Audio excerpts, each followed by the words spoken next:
Live from London, this is The World Today. Hello, I'm Robin Dwyer. Welcome to the programme. Our top stories. All were swept away into the sea. Survivors of devastating floods in Libya search for the missing. Amid warnings, the death toll could reach 20,000. Fresh aftershocks cause panic in Morocco as earthquake survivors say they're not getting the help they need. The Kremlin says President Putin has gratefully accepted an invitation from Kim Jong-un to visit the DPRK after talks between the two leaders in Russia.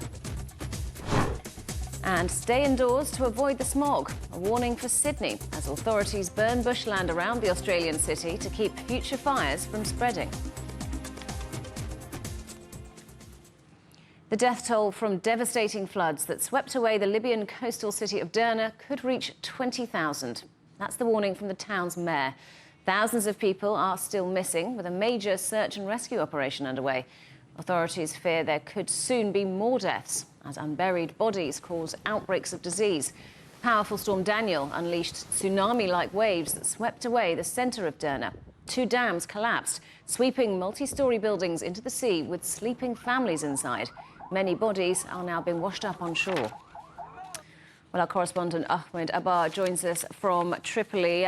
So, Ahmed, what can you tell us about the latest situation in Derna? The latest situation, unfortunately, is still bad. The medical and paramedical convoys still find some challenges to find good access to the east side of Derna. And also there's another smaller town near Derna, Susa and Mkaili, who have been swept as well from the Daniel storm. And the leading roads to there has been collapsed, and unfortunately makes it even more difficult for the help to reach them there. For the past 50 years, the Libyan authorities never had a chance to meet and face a similar natural catastrophe, which make it even more difficult for the lack of expertise or the technical human resource and equipped team for the rescue operations. That's why for the past 2 days, most of the local authorities, most of the people of Libya, they've been asking for international solidarity in forms of technical rescue teams rather than written statements here and there.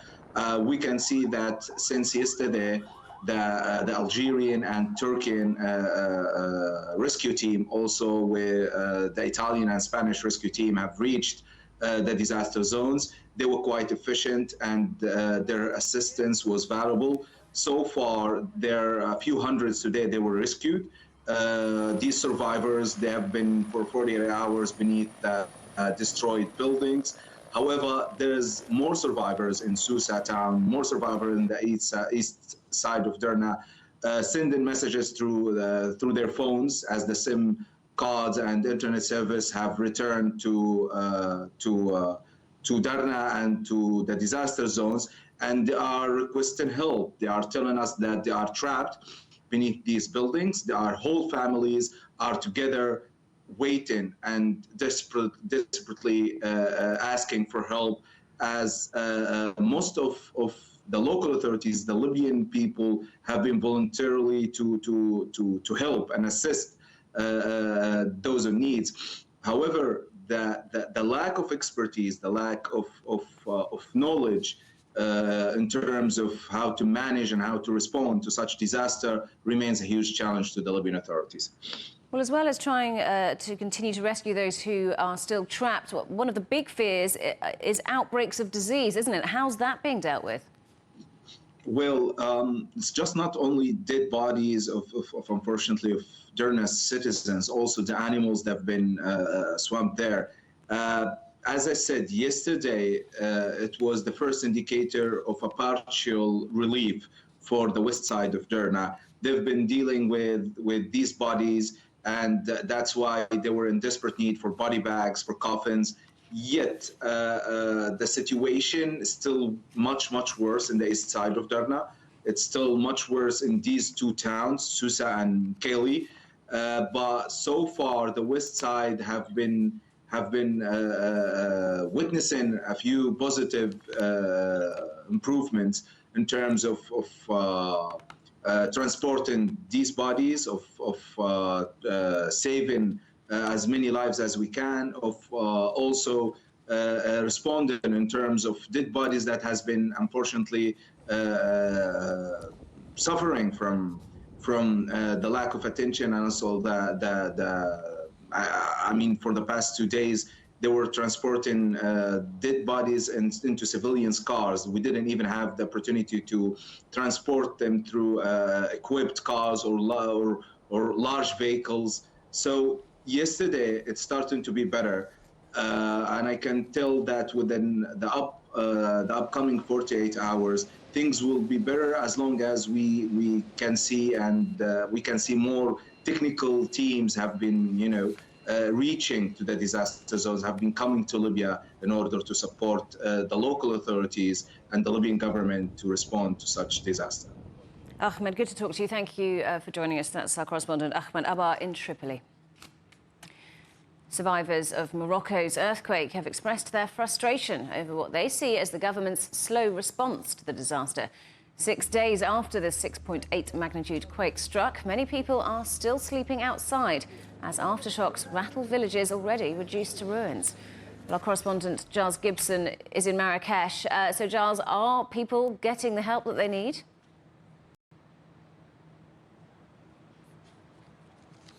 Well, Robin, the search and rescue effort is now in its 6th day, so we are a long way after that 72-hour window that experts say is the time when you're most likely to find survivors buried in rubble after this kind of disaster, although clearly there are these cases where people are found many days afterwards, so those teams will not be giving up on their hopes just yet of finding survivors.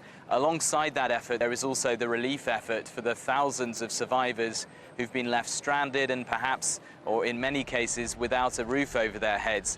I'm hearing from the mountains that in larger villages there are now aid stations, there are temporary shelters, and there are field hospitals being set up to treat people who've been wounded in this earthquake. But the situation is very different in some of these more remote villages, the villages that are only accessible either by helicopter or by pack animals. In those places, resources are still trickling over. So that, I think, is where the residents are becoming more and more frustrated by the response to this earthquake. And we have seen international aid coming into Morocco, and the government there has accepted help from some countries, but not others. Why is that?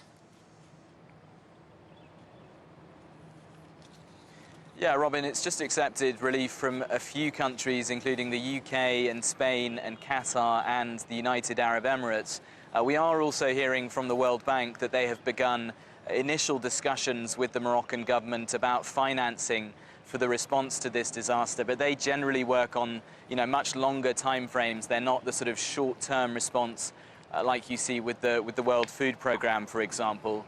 We've also seen the French President Emmanuel Macron trying to diffuse some of the tensions that have sort of bubbled up over the surface over the last few days about Morocco and its acceptance of aid from different countries. He's put out a video in French, but with Arabic subtitles as well, saying that it's up to the king and the Moroccan government to choose who they accept relief from, and also saying that controversies divide and complicate matters when you are responding to a disaster just like this one. Giles, thank you very much. Our correspondent Giles Gibson in Marrakesh. While survivors wait for more help to arrive, volunteers and aid groups in Marrakesh are collecting donations to send to the worst affected villages in the Atlas Mountains. Our correspondent Adnan Chaachi reports. Young Moroccan Leaders is a Marrakesh-based non-profit organization. The NGO has launched a national campaign to collect and distribute donations. Its members are very active and responsive on the field and on social media as they look to support state efforts. We made calls for all the students and the people living here in Marrakesh to give as many as they can.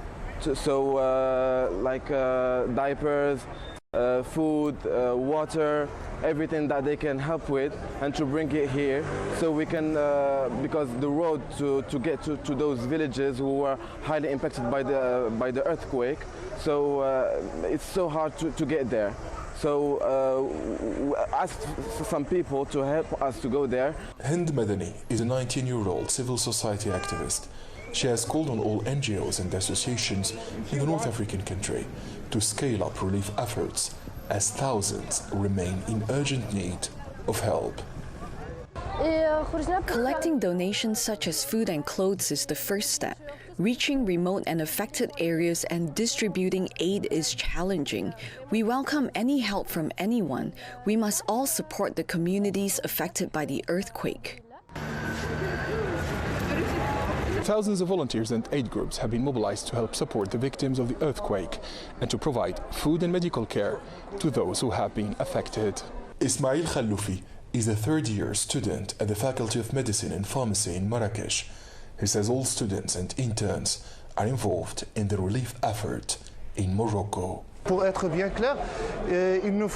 solidarity is important, but it should not stop. We must continue this effort. We thank all Arab people, the King of Morocco, and the people of this country for their solidarity. King Mohammed VI has carried out a field assessment as he looks to ramp up efforts to tackle the national crisis.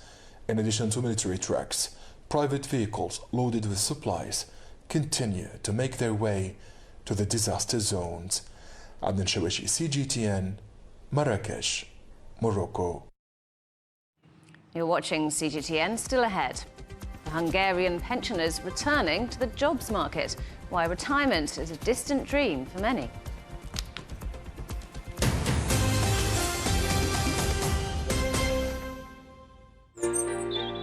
Ever wondered what's the difference between a bear and a bull market? Where are the cash cows? And who are the lame ducks?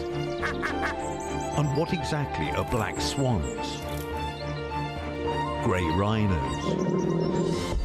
And unicorn companies? Make sense of it all with Global Business, only on CGTN. There's a new agenda for a new world, accelerating change in almost every part of our lives. It's shifting the norms of how we work, travel, and connect. How we think, interact, and develop.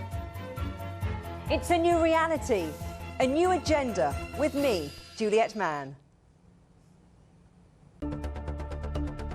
Events have consequences. Words create impact. One more offensive in a long line of battles that's been ongoing for more... Just got to be careful here with some gunshots. Excuse us. The world today matters for your world tomorrow. The number of casualties is growing quickly. Why, this is one of the hardest hit towns in the region. The world today, every day on CGTN.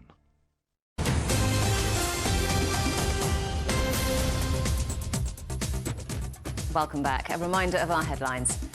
Fresh aftershocks cause panic in Morocco as earthquake survivors say they're not getting the help they need.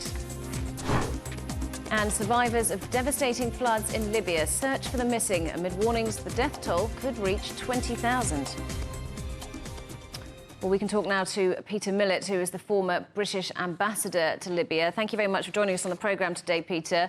So the political situation in Libya has had a role to play in this, hasn't it? And it's a very complex political situation. Can you set out for us how things stand now and perhaps how it got here? Well, it's quite a long story, but after the revolution in 2011, there were elections in 2012. There were elections again in 2014, but the old parliament didn't give way. So you've ended up with two parliamentary assemblies. You've ended up with two competing governments, one in Tripoli, which is recognized internationally, and one in the east in Benghazi, which controls, with the support of General Haftar, that part of the country. So there are political divisions at the highest level. But the people themselves want new elections because there were supposed to be elections in 2021. Those didn't happen because they probably would not have resolved or united the country.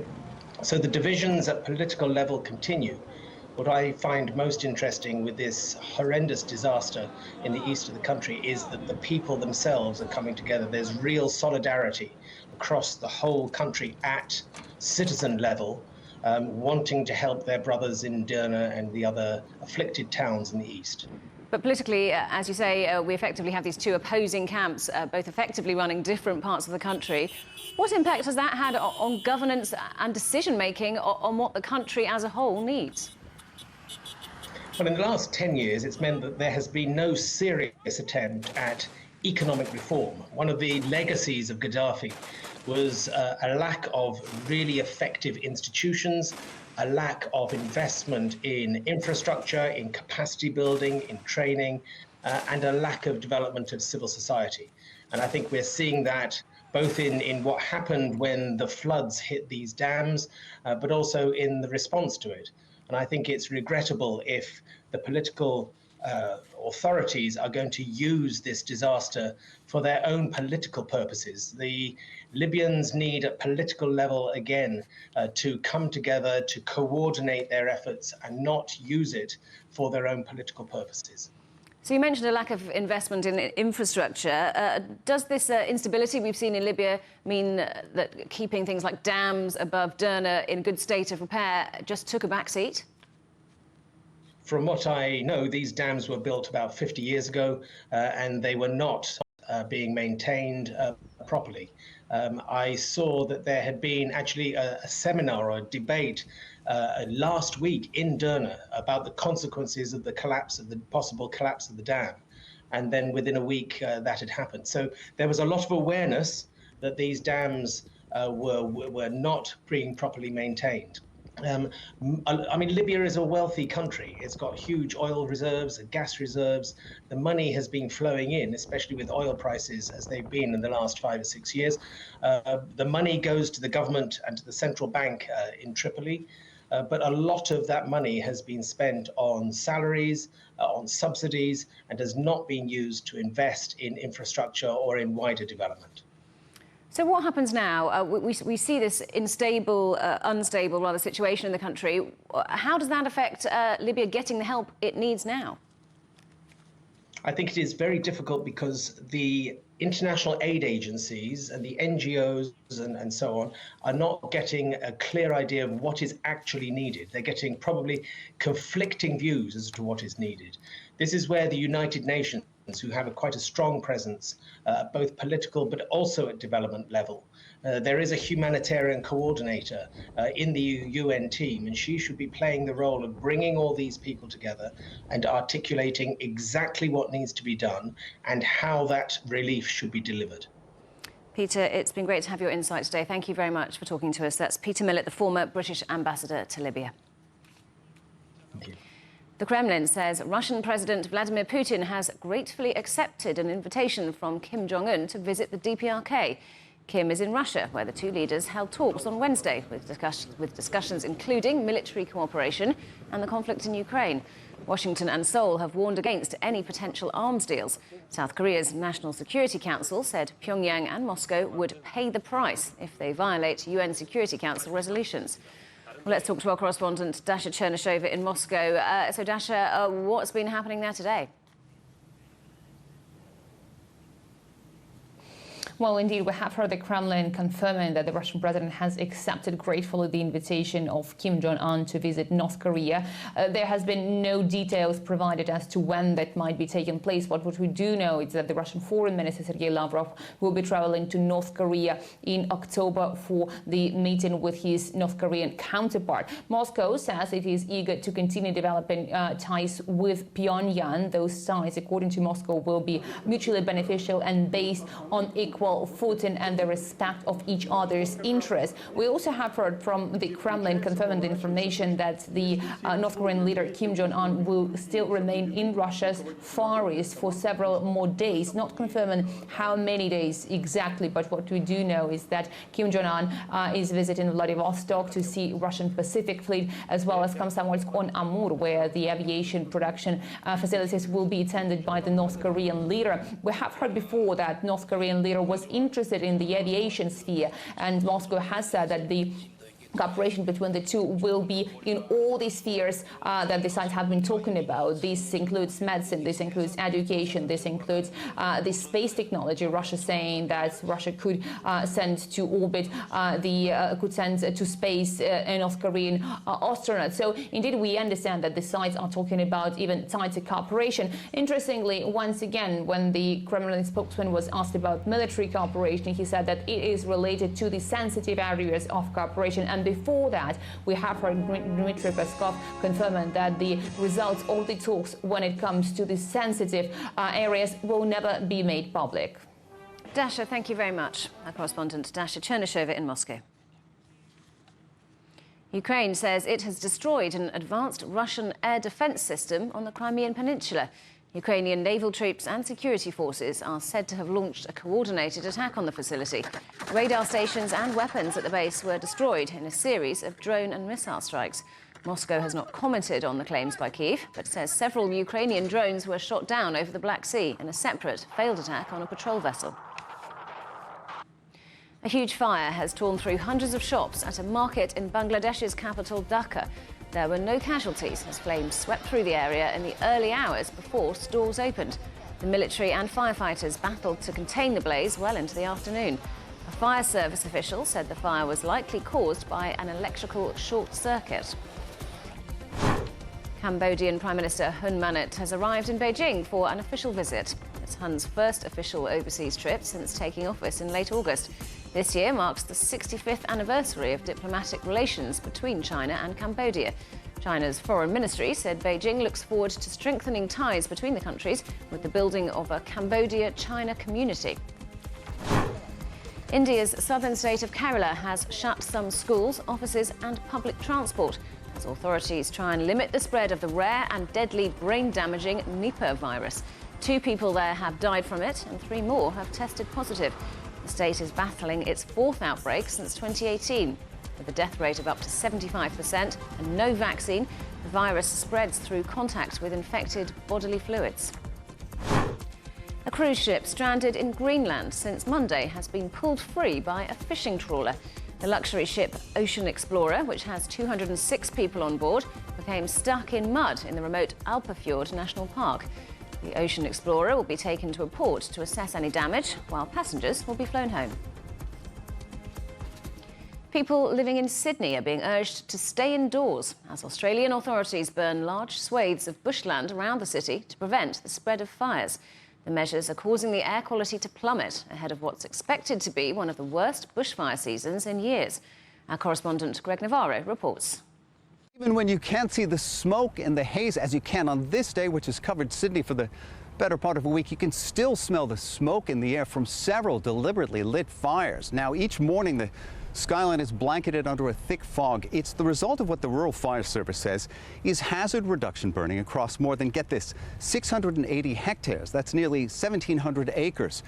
It is work they haven't been able to do since 2020 because of back-to-back years of unusually wet weather, leading to growth in many areas that firefighters say acts as fuel for bushfires. They say it's created the kind of risk for bushfires not seen since the deadly 2019-2020 season, as Australia prepares for a very hot and dry spring and summer. Now, those burns have turned the usually good air quality here in Sydney into some of the worst in the world, presenting serious health concerns for people with respiratory issues. Now, the poor air quality is something that organizers of the Sydney Marathon are also watching very closely, which is still scheduled to go ahead this weekend. Greg Navarro, CGTN, Sydney.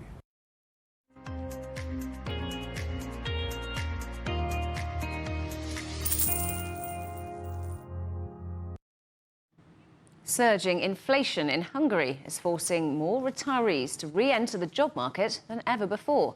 It comes as many people find that their pensions can't keep up with their living expenses. Our correspondent Pablo Gutierrez reports.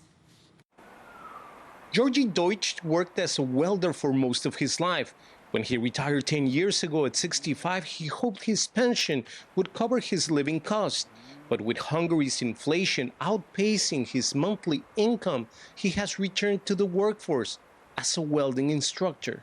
When I first retired, my monthly pension of $500 covered my basic needs. But now this is not enough. I need the extra income. My pension is worth less every day.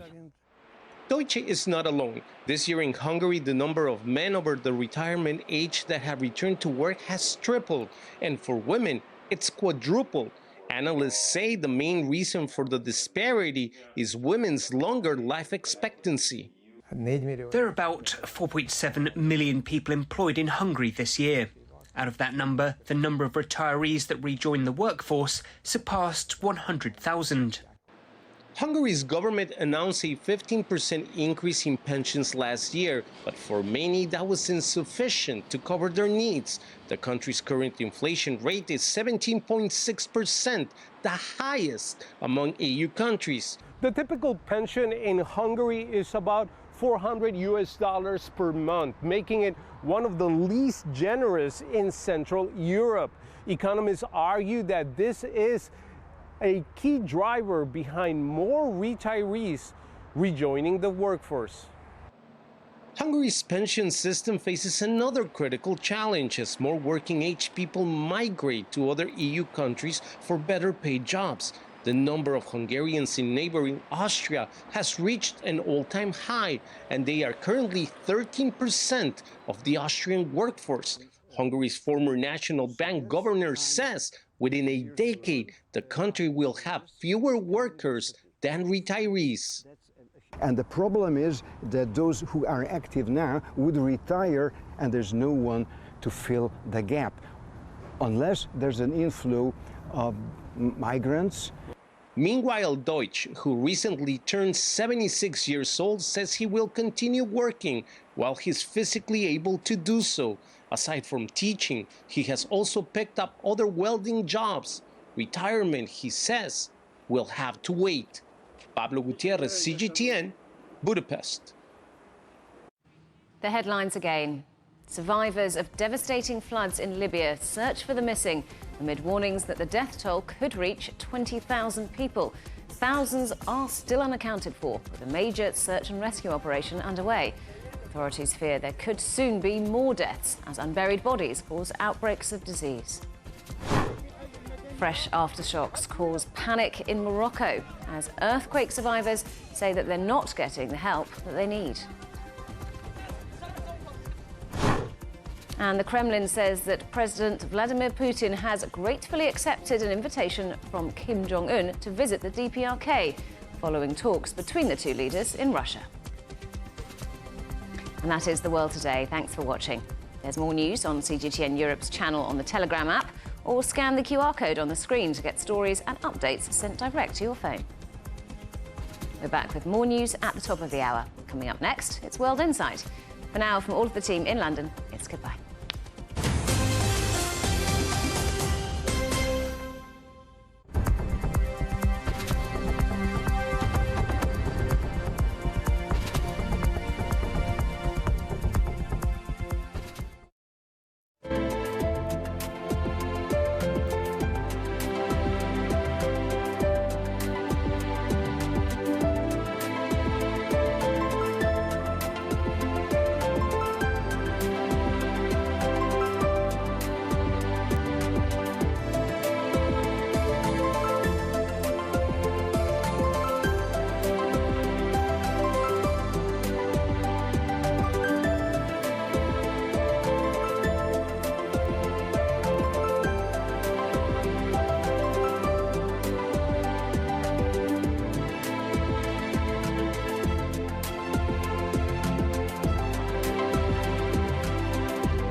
This is CGTN, China Global Television Network.